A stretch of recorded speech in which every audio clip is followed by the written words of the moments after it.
Bismillahirrahmanirrahim. Alhamdulillahi Rabbil Alamin. Wassalatu wassalamu ala ashrafil anbiya'i wal mursalin. Nabiyina Muhammadin wa ala alihi wa sahbihi ajma'in. Assalamualaikum warahmatullahi wabarakatuh.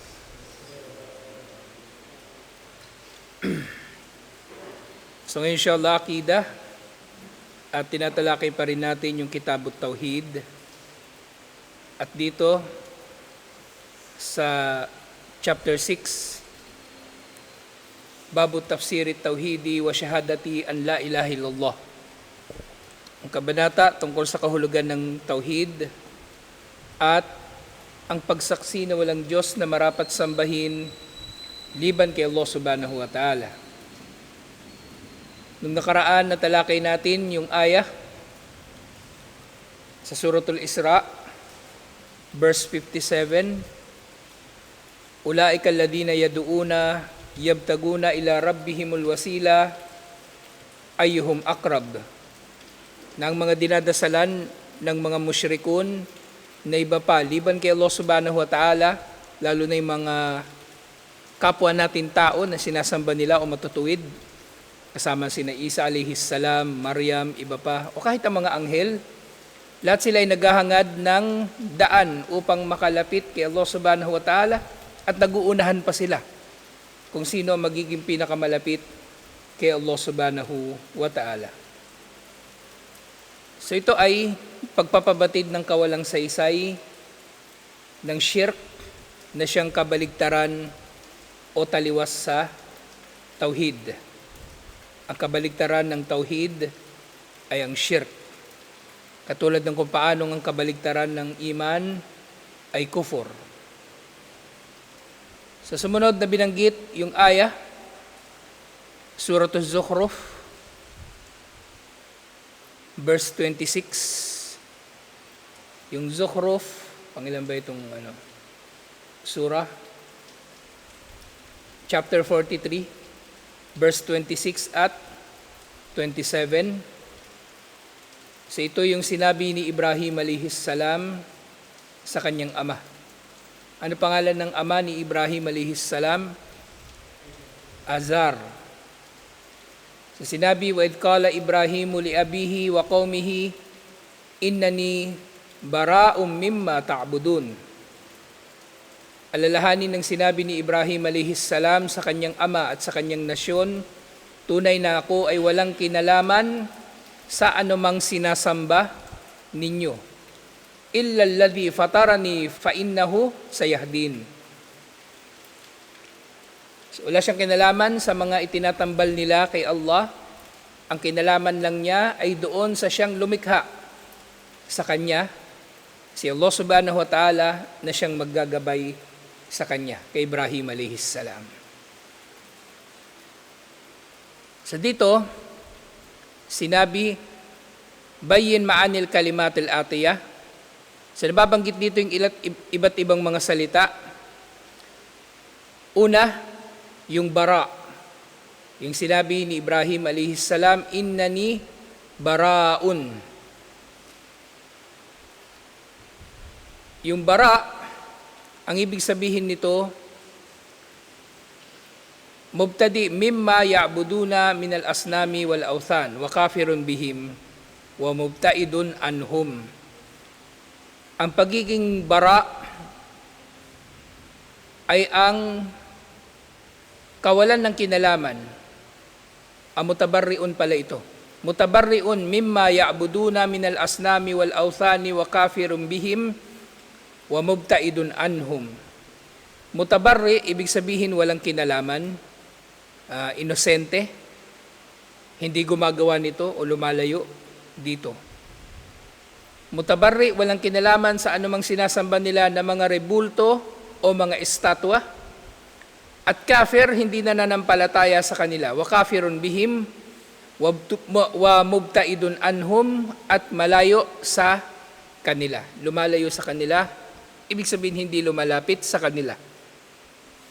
Na ang bara sa konteksto na ito, related din ito doon sa salitang bari. Yung nga, di ba, dun sa ayah, madalas nababasa ko sa Quran, sinasabi ni Satanas, inni bariun minka, ako ay walang kinalaman sa iyo. Kamatali syaitan id qala lil insani kfur, katulad ni Satanas, na kapag sinabi niya sa tao na huwag kang manampalataya kay Allah, magkafir ka kay Allah, falamma kafara qala inni bari'um minka, pero kapag nagtakwil na ang tao kay Allah, sinasabi ni Satanas, tunay na ako ay walang kinalaman sa iyo. So yung bari at yung bara, may kinalaman sila sa isa't isa. Yung bari at yung bara, may kinalaman sa isa't isa. At kung maalala ninyo yung kahulugan ng Islam, aning Islam?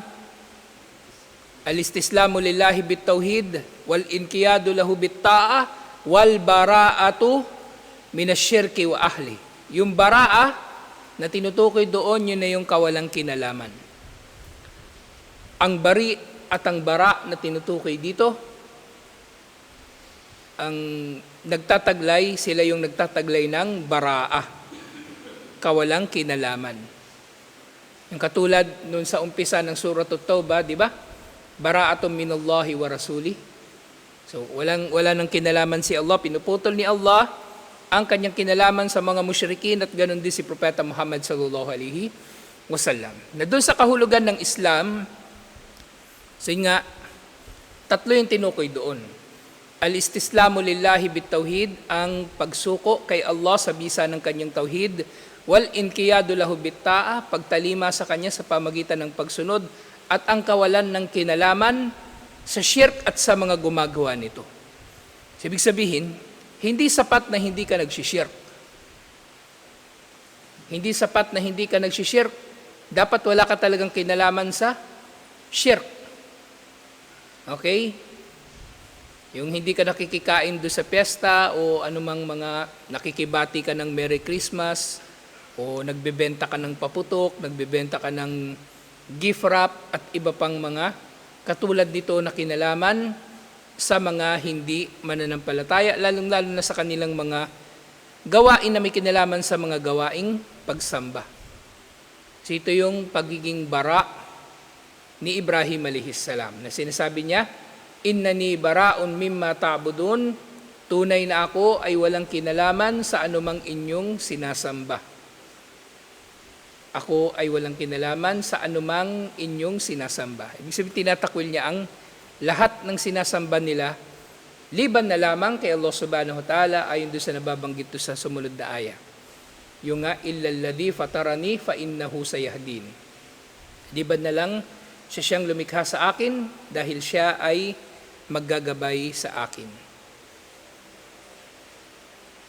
Yung fatarani dito,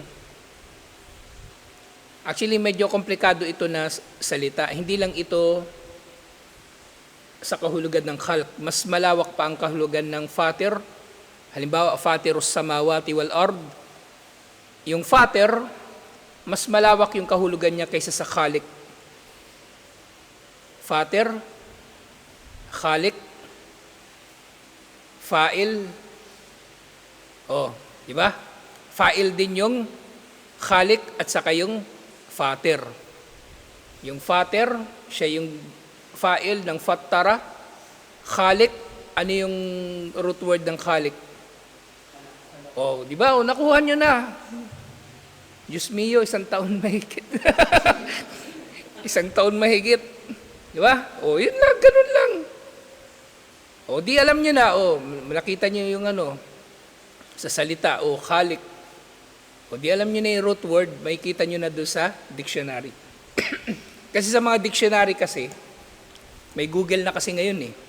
Pero nung panahon namin, kailan ba nag-aaral sa Saudi? 2006. Wala pang internet masyado nun. Yung cellphone pa nga nun, di keypad eh. Yung internet namin nun, bibili ka ng card, tapos i-dial, may number yun, i-dial mo sa telepono, ikakabit mo yung computer sa telepono. Wala pang YouTube nun. Wala pang Facebook. Meron Friendster, tsaka yung Yahoo Messenger. As in, wala talagang halos ano. Pero nandun na yung, yung Islam QA, yung mga lumang website, nandun na. Kung maghahanap ka ng meaning ng mga salita online, wala pa masyadong website noon, talagang dictionary. Sa mga dictionary, ang meron yung root word. Kaya kung yung father, hindi mo alam kung ano yung root word ng father, hindi mo siya mahanap sa dictionary. Ngayon, alam nyo na, naintindihan nyo na yung khalik, yung father, yung fa'il, yung katib, yung jalis, di alam nyo na yung root word, yun na yung mahanap nyo, inshallah. Baka ngayon lang yan, nakachamba lang. Baka chamba lang yan. Yung khalik, chamba. So, father, ibig sabihin, hindi pala father, fatarani, ya'ni khalaqani wa huwa Allah Ta'ala. Fatarani, ibig sabihin lumikha sa akin, at siya si Allah Subhanahu wa Ta'ala. Fastathna minal ma'budina rabbahu.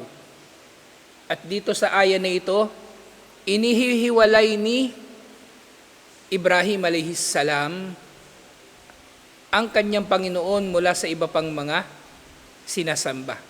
Sa pamagitan ng pagsasabi na si Allah ang lumikha sa kanya. Kasi wala namang ibang tagapaglikha, di ba? Si Allah lang. Actually, yung marami sa mga kuffar, katulad nga ng natalakay na natin sa Tauhid al-Rububiyyah at Tauhid al-Asma'i was Sifat, ang marami sa mga kuffar, naniniwala sila na isa lang ang tagapaglikha. Kahit yung Quraysh, nung panahon ng Propeta Muhammad sallallahu alaihi wasallam, naniniwala silang tagapaglikha si Allah. Kapag tinanong sila, man khalakas samawati wal ard, sasabihin nila si Allah. Kasi alam nila si Allah lang ang lumilikha. So dito, ito ay matalinong statement ni Ibrahim alayhis salam. Paano niya binibigyang diin na si Allah subhanahu wa ta'ala lang ang marapat na sambahin dahil siya ang lumikha sa kanya at wala nang iba. Yahdini, ito ay mudari. Yung hada, yahdi, hada, ibig sabihin ginabayan niya, yahdi, naggagabay. Yung ni dito, ito ay para doon sa mutakallim na siya yung maf'ul, siya yung tumatanggap ng nung action. Yahdini, ginagabayan niya ako. Kung yahdihu, ano sa palagay niyo? Ginagabayan niya siya. Yahdiha, ginagabayan niya siya, pero babae yung ginagabayan. O di ganyan, yan, ganyan. Mashallah, ayos na. Pwede na makamove on. So, yahdini, ginagabayan ako, ginagabayan niya ako. Yahdihu, ginagabayan niya siya. Kung tayo, yahdina, di ba? O ginagabayan niya, tayo. O yun. Kung ginagabayan ka, yung kausap mo yung tinutukoy, yahdi ka. Pag babae, yahdiki. O di ba, ganun kasimple, ganun kadali? Ganun lang. Lahat yun, nauulit-ulit yung format na yun kapag naintindihan nyo, inshallah. Ulit-ulit lang yun. Merong format. So yung yahdini, ang sabi, yubsiruni tarikal haqqi faaslukuhu. Siya yung nagpapakita sa akin ng landas ng katotohanan at tatahakin ko ito. Yung aslukuhu, ang past tense nito, yung root word nito salaka. Salaka, yasluku. Naglakad siya, yasluku, naglalakad siya. Salaktu, naglakad ako, asluku, naglalakad ako. So ito yung tinutukoy dun sa hadith na salaka, naalala niyo yung hadith? Man salaka tarikan, yaltamisu fihi ilma, ito yun. Salaka. Ibig sabihin, tumahak sa landas. Man salaka tarikan, sino mang tumahak sa landas. So, si Ibrahim alayhis salam, inilarawan niya na si Allah ang nag-iisang dapat sambahin dahil siya lang naman ang lumikha. at siya ang naggagabay sa kanya. Na katulad nga ng binabanggit natin, isa sa mga pinagkaiba ng Tauhidul Uluhiyya sa Tauhidul Rububiyya, ang Tauhidul Uluhiyya ay resulta ng Tauhidul Rububiyya. Na dahil si Allah ang tagapaglikha, tagapamahala, tagapagmay-ari, at tagapagtustos sa kanyang mga nilikha, sa kanya tayo sasamba. Sa kanya tayo magdarasal, sa kanya tayo hihiling, sa kanya tayo hihingi ng tawad, sa kanya tayo hihingi ng tulong, sa kanya tayo hihingi ng biyaya. Lahat ng pagsamba ay sa kanya. Kasi wala namang sino man ang nagtataglay ng rububiyya, tunay na rububiyya, liban kay Allah subhanahu wa ta'ala. Na yun nga, although ang mensahe, pangunahing mensahe talaga ng mga propeta ay Tauhidul Uluhiyya, kasi ang mga tao ay naturally naniniwala na si Allah lang talaga ang tagapaglikha. Okay? So yung mga atheist, ngayon lang yan nagkaroon ng atheist. Ngayon lang naisip yan ng tao na hindi siya maniwala na mayroong Panginoon na tagapaglikha. Ngayon lang nila na-imbento yan. Kasi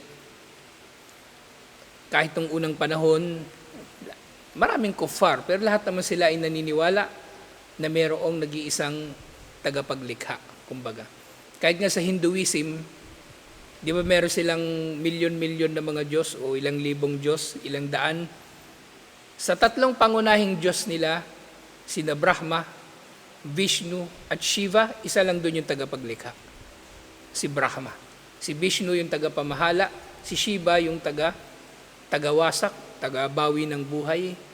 Kumbaga, yung mga katangian ni Allah, hinati nila sa tatlong Diyos na pangunahing Diyos at yung iba pang kapangyarihan ni Allah, hinati naman nila sa iba pa nilang mga Diyos-Diyosan na baka, daga, elepante, o iba't iba pang mga reincarnation ni Krishna na si Vishnu na nagkatawang tao at kung ano-ano pa. So dito, sinabi rin, ang kinalaman ng hadith na ito dito sa chapter, sa babut tafsir, kahulugan ng tafsir ng Tauhid, annaha afadat anna tauhida ma'nahu tujradul insan min asyirki wa inkarihi lahu wa ikhlasil ibadati wahda.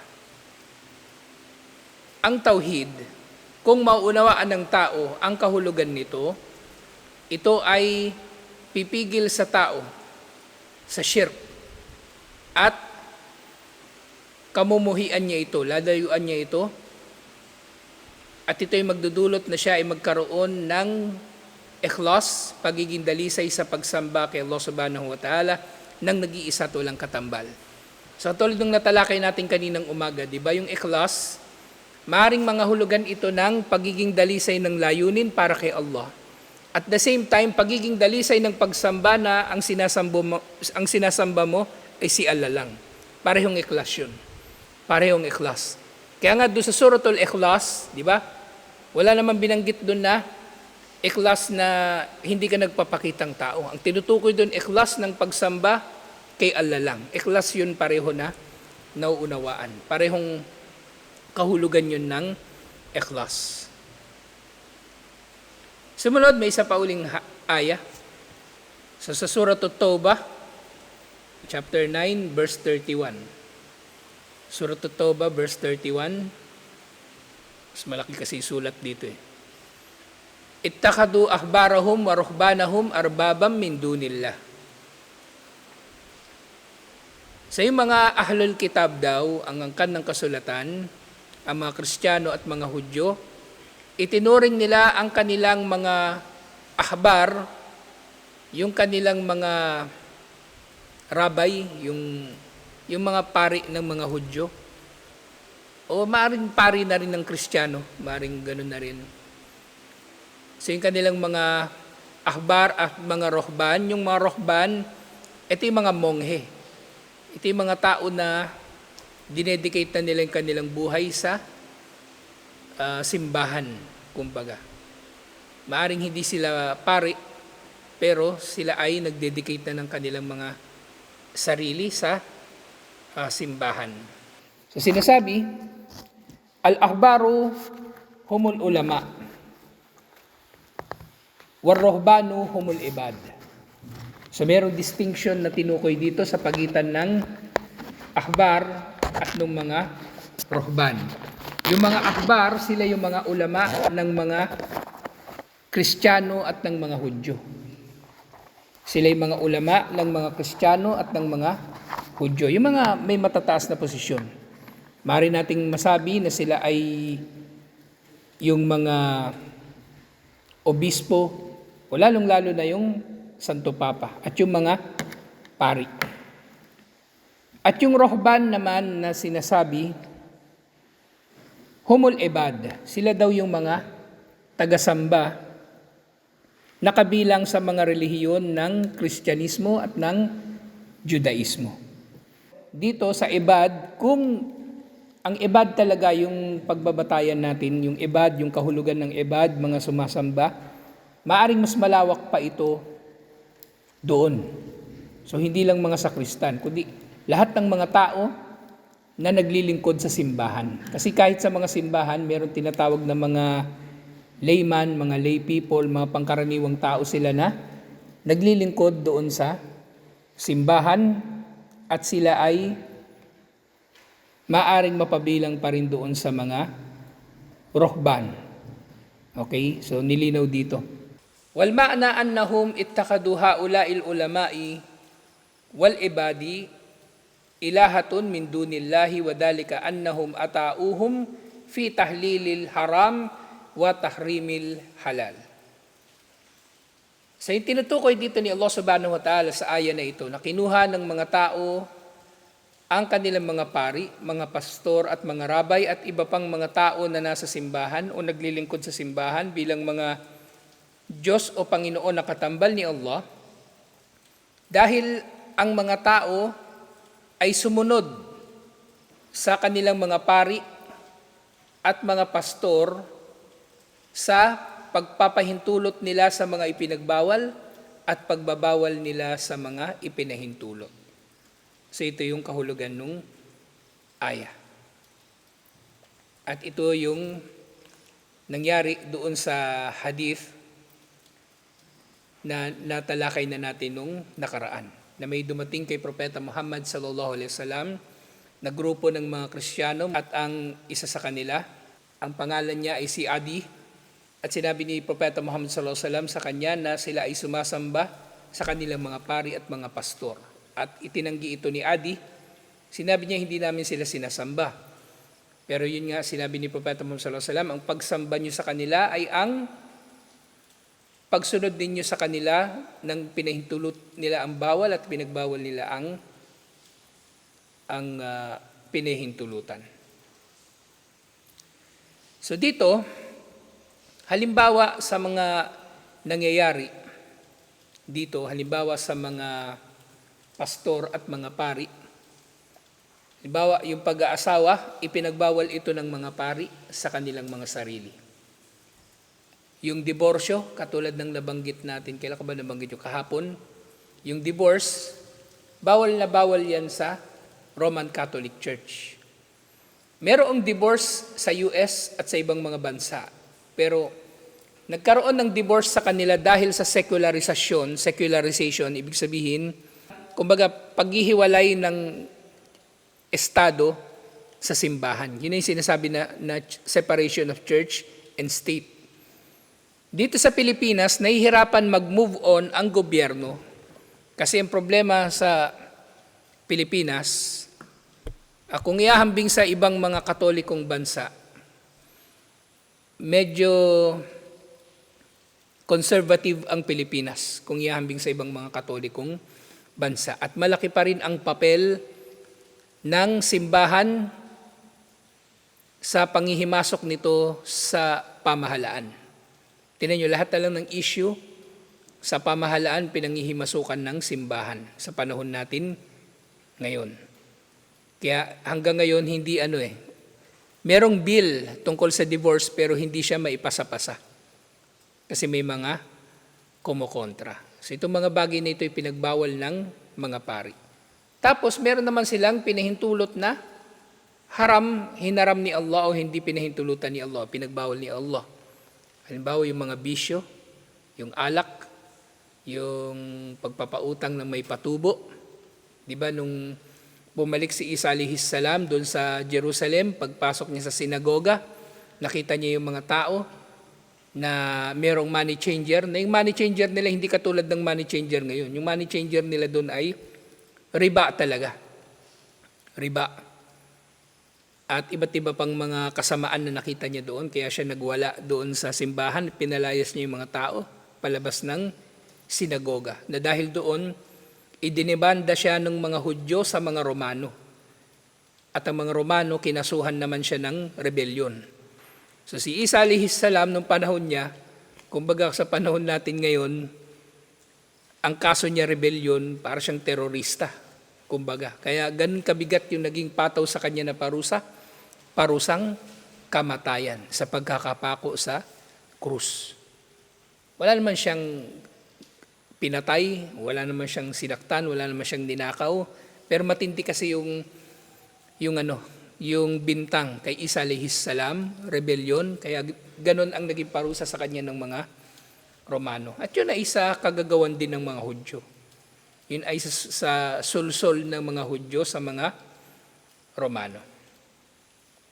So dito, ang kinalaman daw ng aya na ito sa chapter na ito, dito sa Tafsirut Tauhid. So yung hadith tungkol kay Adi, hindi na natin masyadong palalalimin yun. Kasi natalakay na natin yun nung nakaraan. Pero si Adi, kalaunan siya ay nag-Muslim. Okay? At si Adi, meron siyang tatay. Meron pang isang hadith tungkol kay Adi. Tinanong niya si Propeta Muhammad sallallahu alaihi wasallam tungkol sa tatay niya. Paano yung tatay ko? Kasi yung tatay ni Adi,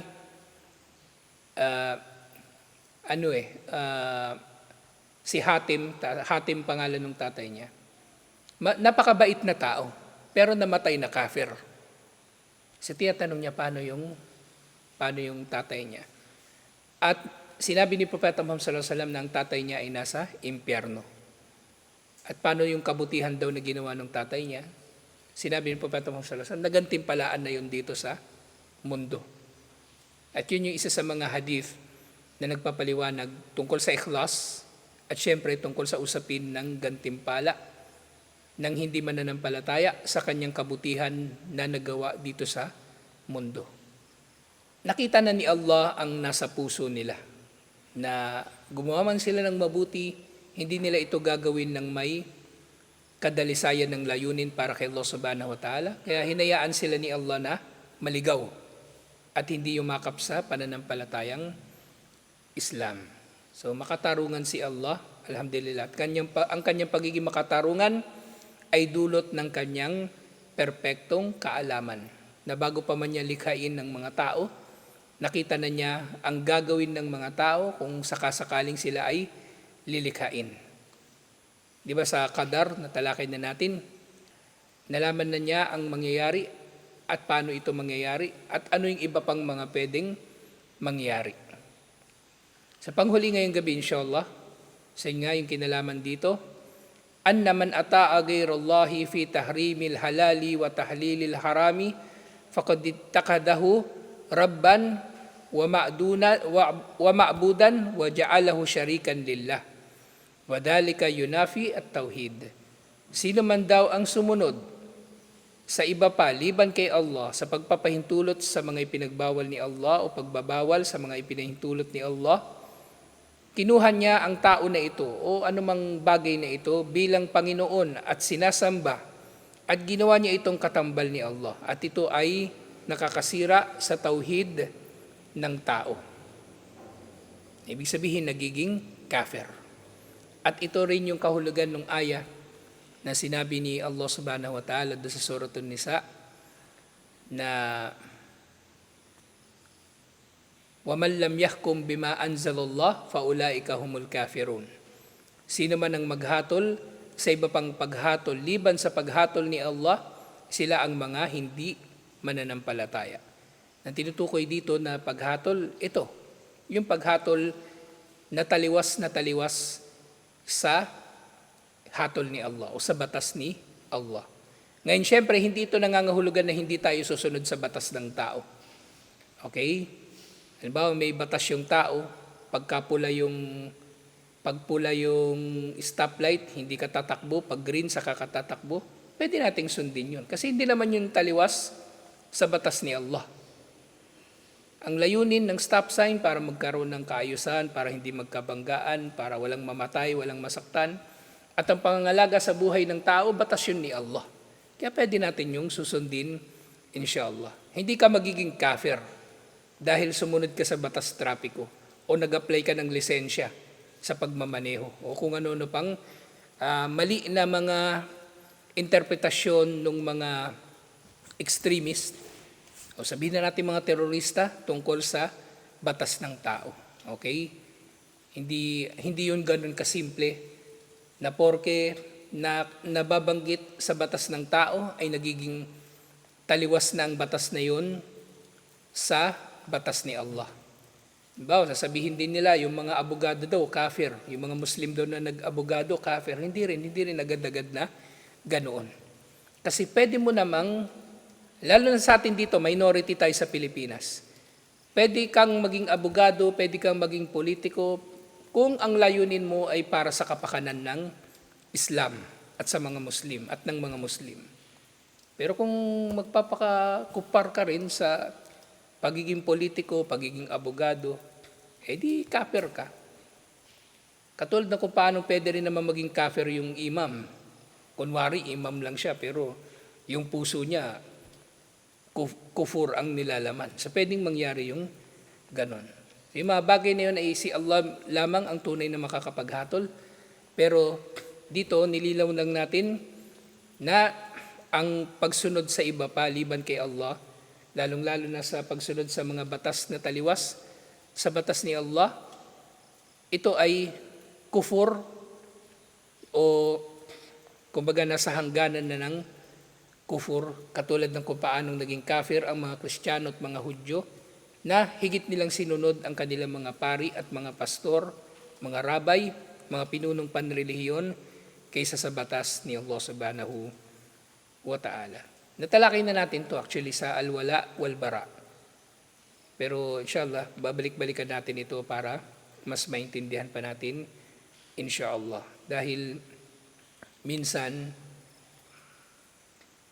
hindi basta-basta nakukuha ng tao yung konteksto ng mga aral, kaya mali niyang nai-apply. Kaya bubusisiin natin inshallah yung bawat detalye ng mga ito para hindi tayo magkakamali inshallah. So tutuloy natin ito next week. Assalamualaikum warahmatullahi wabarakatuh.